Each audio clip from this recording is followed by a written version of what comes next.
My name is Sofia. I am 25 years old. I come from Italy, and I live in a small town with my mom and dad.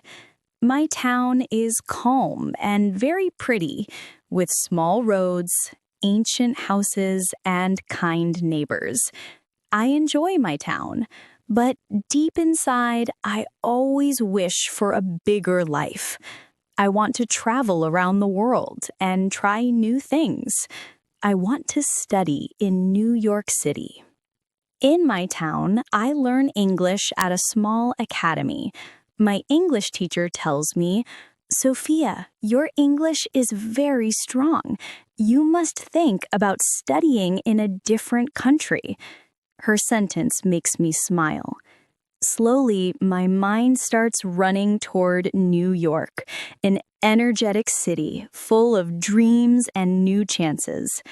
I picture myself walking through crowded streets, studying in a real American class, and talking in English every single day. One day, a woman comes to our town. She comes from a large city in Italy, and she shines with confidence. She speaks about a school in New York City. She says, "This school is so wonderful. Your English will get better super fast. Many students join it. They enjoy it so much." Her speech makes me thrilled. She shows me photos of the school and happy students. Then she says, "You also can study at this school. I can guide you." I feel my heart fill with joy. This is an open door. I want to step inside. I want to go right now. The woman gives me some documents. She explains, "Answer these forms and give me the payment for the school. I will do everything else for you." I trust her. She looks kind, clean, and well-spoken. I do not stop to think about danger. I do not ask many questions. I do not fear problems. I feel hopeful, and I believe she will help me soon. When I share the news with my parents, their faces do not change with joy. My dad says, "New York City is not always safe. You have no friends there still." My mom asks me, "Do you really believe this lady? Do you trust her for real? Please be slow and careful, Sophia." I hear them, but the fire inside me does not stop burning. I tell them, "I want this so much. My dream is to study English in America. I want to grow up more. I want to learn new things." My dad's eyes look anxious. He warns me, "Dreams are nice, but you must think more deeply. What if things fall apart?" I laugh lightly and reply, "Nothing will fall apart, Dad. Trust me. I will stay safe." For days, my head is full of New York thoughts. I open pictures of the city on my phone. Huge glass buildings, bright yellow taxis, glowing signs, and shiny roads. Everything feels fun, alive, and colorful. I share my idea with my closest friend, Julia. She jumps in excitement and says, "Wow, Sophia, that sounds fantastic. I want to come too. Let us go as a team." Her voice makes me feel strong. Julia is my true friend, and I know she will help me and stand with me always. I start preparing my plan. I daydream about tomorrow, and I can feel my heart walking forward. I know it is time to start. My parents still look uneasy, but I keep telling them, "This is my moment now. I will protect myself, I swear." I have no clue what tomorrow carries, but I feel strong and bold. I feel ready. I feel alive. This is my mission. This is my dream. New York, I'm coming. The morning after I choose to go to New York, I open a page and begin writing what I must bring. I write clothes, English books, and private things. Then I write key papers, like my passport and the school forms that the woman gifted me. I feel happy, but also a bit shaky inside. I want to make sure I do not forget a single thing. I want to be fully prepared. This is a giant stepping stone for my life. I call Julia to talk faster about everything. Julia tells me, "Girl, we must reserve our plane tickets quickly." I agree and nod my head even when she's not looking. Then we both check flights on the internet and pick one that doesn't cost too much. The flight date is 2 weeks away. I feel a spark of excitement inside my chest. 14 days is not too much time at all.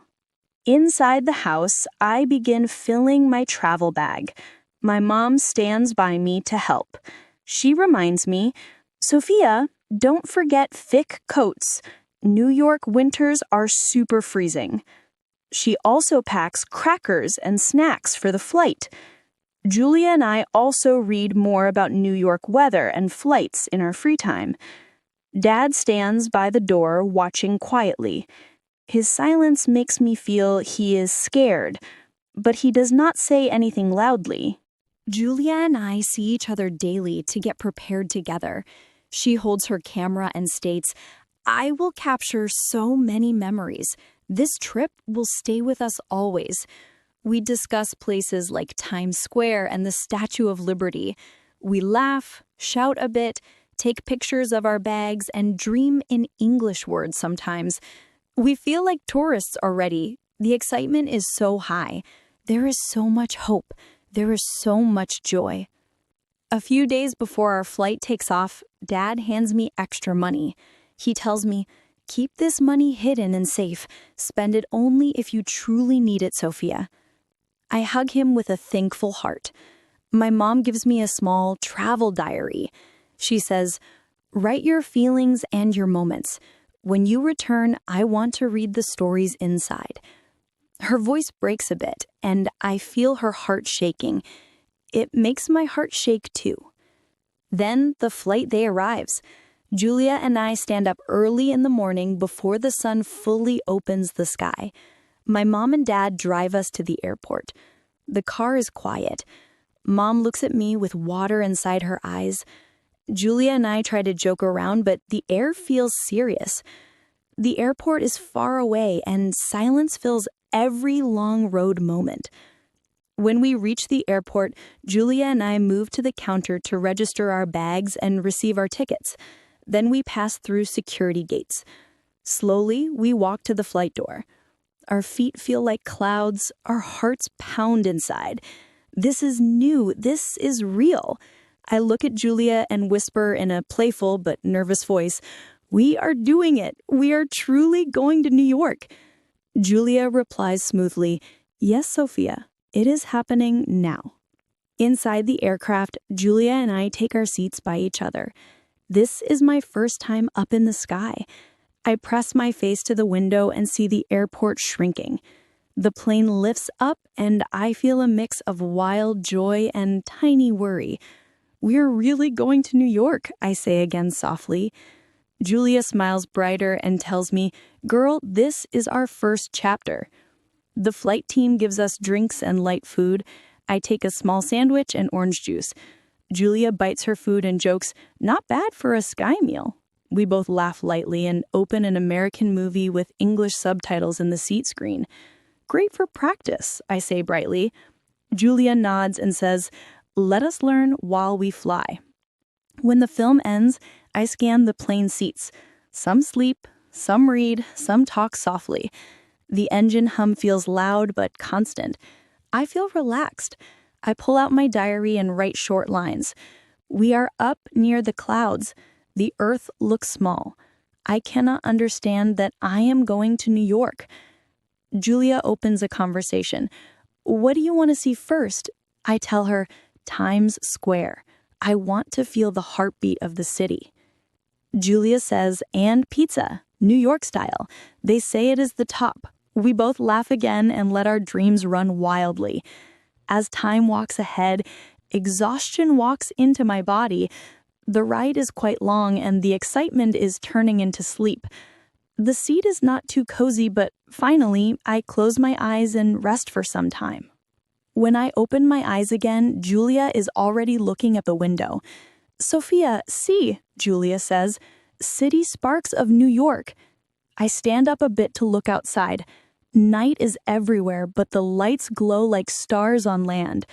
The sight is like gold. My heart starts racing again. "We are near," I whisper.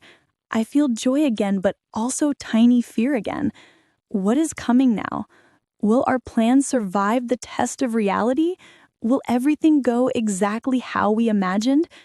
Julia and I hold hands for a moment, watching the city sparkle. I feel brave again. I feel ready again. I can feel tomorrow calling my name softly. I do not have any idea what is waiting for us behind the next step, behind the next airport wall, behind the next sunrise. But I feel my heart walking forward, pulling me, guiding me, pushing me lightly. This is the journey I dreamed of. This is the path I selected with my voice. This is the start of new life chapters. The world is big, the world is loud, the world is alive, and finally I see it for myself now. I am stepping outside the small town story. I am entering a bigger world now. I am ready for every page this new city wants to write for me. The aircraft begins to lower, and I feel a final spark run through my entire body. This is real life. This is my moment. This is my decision. This is my dream. New York, we are here now. When the plane lands, everyone claps. Julia and I grin at each other. "We did it," I say. We hold our bags and walk with the people to the door. When we step down from the plane, I breathe deeply. The air feels new. "This is it," I say. "I am finally in New York City. My dream is opening today." When Julia and I reach the airport hall, everything looks huge and confusing. The words are in English, and the people near us talk too quickly. I try to catch the sounds, but my brain feels slow. "Don't walk away from me," I tell Julia. She says nothing, only nods and clutches her bag. We walk by the arrows to collect our luggage. After picking up our bags, we call a taxi to the street on the paper the lady gave me. "I am super happy," I tell Julia. "We will find the school soon. I just know it." The taxi driver is warm and kind. He talks to us first. He asks, "Where did you fly from?" I smile gently and say, "Italy." He says, "Nice to meet you in New York." And I feel my heart relax. But when we stop at the street on the paper, my heart falls down. The place looks old and hollow. I look at the papers again. "The numbers match," I murmur, puzzled. Julia stares with stressed eyes. "Maybe this is not the real spot," she says quietly. We bang softly on the door, but the silence only bangs back. I try the phone line the lady gave me, but no voice answers. "This can't be real," I say, my tone dropping low. We linger around the building for long minutes, feeling like statues with questions and no clues. Then my brain awakens. "This is not real. It was a trick," I say. "This is a scam place." My fingers feel icy.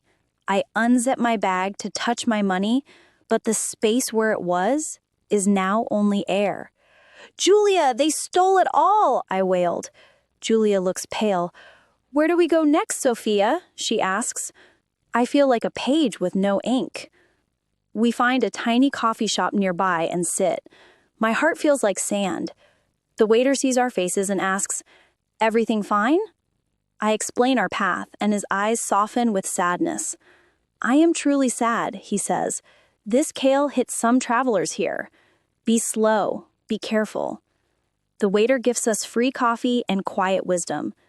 There is a low-cost resting place near this road. Try it for the night, he suggests. I thank him with a little dignity left. Julia and I reach the resting house door. When we ask for a bed space, the man says, "Pay first." Words ricochet out of my mouth, but they ricochet back harder. No cash, no bed, he retorts. That night, Julia and I have no door to open, so we open the door of a small park. The wind bites cold, and sadness bites harder. The tears again pour forward. My parents' caution talks echo back. Why didn't I pause? I say softly to the dark. Julia gives me quiet warmth. We find a path tomorrow, she says, but her tone is shaking under the calm. When I lie on the tough rest bench, I see the black sky and feel smaller than a lost coin. My town dreams felt so tall, but the world felt taller today. Fear for New York creeps in like slow footsteps. Tonight, I feel it. Morning after the night in the park, the sky is cold blue and hushed. Julia and I share a seat to think. My mind feels foggy. Sophia, we must find a helping hand, Julia says. I nod, but hands I know here are zero, so pockets I know here feel empty. The voice I know best is Dad's. With fingers shaking like leaves, I hold my phone again. I lock eyes with the screen and feel shame wearing a heavy coat. Dad said, "Don't run fast," but I ran faster than thinking. What coat will his words wear today? I brace my voice. Anger? Julia's palm touches my arm. Just call, no fear, she whispers gently. I breathe deeply and push the button to call. The phone rings like loud heartbeats. Dad's voice answers softly. Sophia, my girl? His tone waters worry gently. Tears flow as words flow. Dad, a storm hit my path. I explain the fake classes, lost cash, and park night. My voice cracks between every few words. My father hears every shard. Silence responds first, long and heavy. Then his words come, like honest thunder, but not angry thunder. Sophia, why didn't you slow your steps? My heart flinches, but agrees. Sorry, Dad, I mutter. I thought kindness was safe armor. He exhales deeply and says, my armor is not anger. My armor is care. You safe? I see Julia, small, hopeful spark in her eyes. Julia is beside me. We stand, but we have no map for the next road, I confess. Dad pauses, thinking, then says, I send cash wings. Use them carefully. Find a wall. Find warmth. Find safety. No more rushing blind steps, okay? His tone holds a caring rope. Thank you, Dad. I learn slow now. I swear it, I reply. Hours later, Julia and I reach a coin-keeping building, Ank, to take the cash wings he sent. I grip the money like it is my heartbeat today. We find a humble resting space, hostel, and step inside. 2 small sleep beds and 1 small glass hole, window, but it feels like a palace roof. At least walls chose us today, Julia says warmly. Night comes again, with thinking, not knocking. I open Mom's gifted diary. I ink words, dreams are tall candles, but strong winds need slow hands to guard them. Tonight, family was my lighthouse and not my judge. Julia and I map our next road softly. We stay, we fix, we build stronger steps, I tell her. Julia nods. Reason brought us, reason keeps us, she says. Sleep finds me gently for the first long time. Hope sits beside me quietly. After resting inside the humble walls, I whisper to myself, no time waste now. Class doors must be real now. Julia and I search class homes in the city. Many doors are costly, but one humble door says, learn English together. Inside smells warm tea hope, not hollow scam air. A gentle mentor, Mrs. Chen, smiles and says, Sophia, welcome. Steps here are slow but strong and steady. Learning happens in sentences, not silence. Class friends come from Japan, Brazil, India, Mexico, and more. Grammar Kenji helps sentences I do not know. Brazil Chloe teaches me silly word laughter. Order coffee practice happens daily. Sentence muscles grow. In a Greenland park, Central Park, an older lady asks me map clues, directions. Fear taps first, but sentences walk out slow but proud. Walk left, then right at the tall tree. She smiles. Thank you, Sunspark girl. My heart sparkles. Months change my sentences slowly. Parents see progress in my email ink. Dad sends proud words like medals. I whisper in glowing Times Square night. Storm tried my steps first, but learning owns them now. This dream has new shoes now. End of part 2 glows like city lights. First chapter ends. Bigger chapters wave ahead, holding no hollow air now, only earned bravery lights.